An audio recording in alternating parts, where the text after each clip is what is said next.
When it comes to the start of a new year here at EKU, many students are hoping for a first week that will allow them to ease on in. Unfortunately for many students, specifically those in Clay and McGregor halls, the first week was only met with more stress. Last Saturday, at approximately 10:36 p.m., hundreds of students residing at Clay Hall found their rooms flooded when a fire safety sprinkler on the 8th floor was broken by a student. The damaged sprinkler led to water seeping through the floors, causing plenty of damage to things like flooring and room built-ins.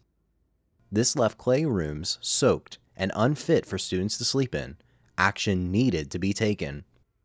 While many students were guided to take shelter at Powell for the night, other students such as ASL interpretation major Matthew McNally had to find other places to stay. I got to go to my partner's house, his mom's house. Okay. But then other people had to sleep on the floor of Powell if they didn't have somewhere to go. But they tried to get housing for people for the night. A day after the incident, students and their possessions were moved from Clay to wherever the university could find room for them.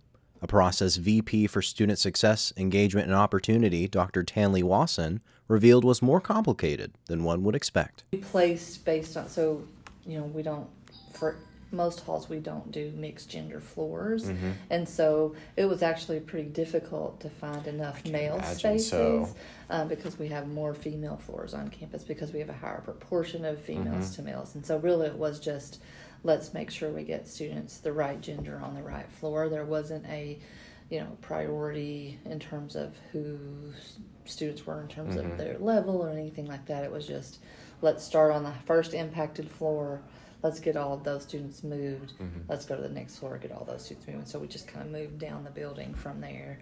Unfortunately for housing and many other students, this wouldn't be the only incident in the first week, as just that Monday, a pipe burst in McGregor Hall, causing multiple rooms in the 3rd through the 1st floors to be flooded, causing even more students to have to be evacuated to new dorms.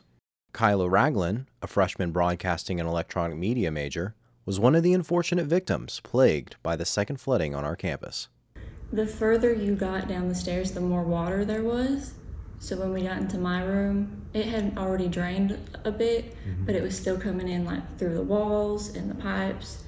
And I think at one point there was around an inch of water in our room at one point. Everything was just very hectic. I got back and everybody was in the lobby. They had cases of water ready and garbage bags and carts ready to roll people out. It was all just very, very hectic. And the further down you got, the more everybody was running around trying to get their stuff. It was pretty hectic at the time. To make matters even worse, some students even had to move 2 times in a week. Now my friend who moved to McGregor afterwards is now having to deal with the flooding. Thankfully it was on his floor, but now he's asked, do I have to move again? And they've told him they don't know. Overall, housing revealed that over 258 students were impacted by both floods. If you are a victim of either incident, you'll be pleased to hear that you will not be charged a higher rate if you have been moved to a more expensive dorm, and if available, you will be given the chance to move back in the fall if appropriate repairs are made. While these travesties may have created an ugly start for the week, some victims are still looking ahead to the rest of the year, despite opening complications.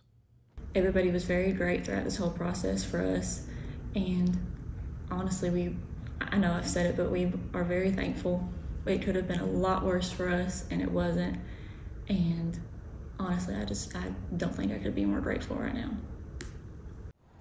Hoping the affected students can find peace in the coming weeks, this has been Caden Veirs with the Eastern Progress Media Network.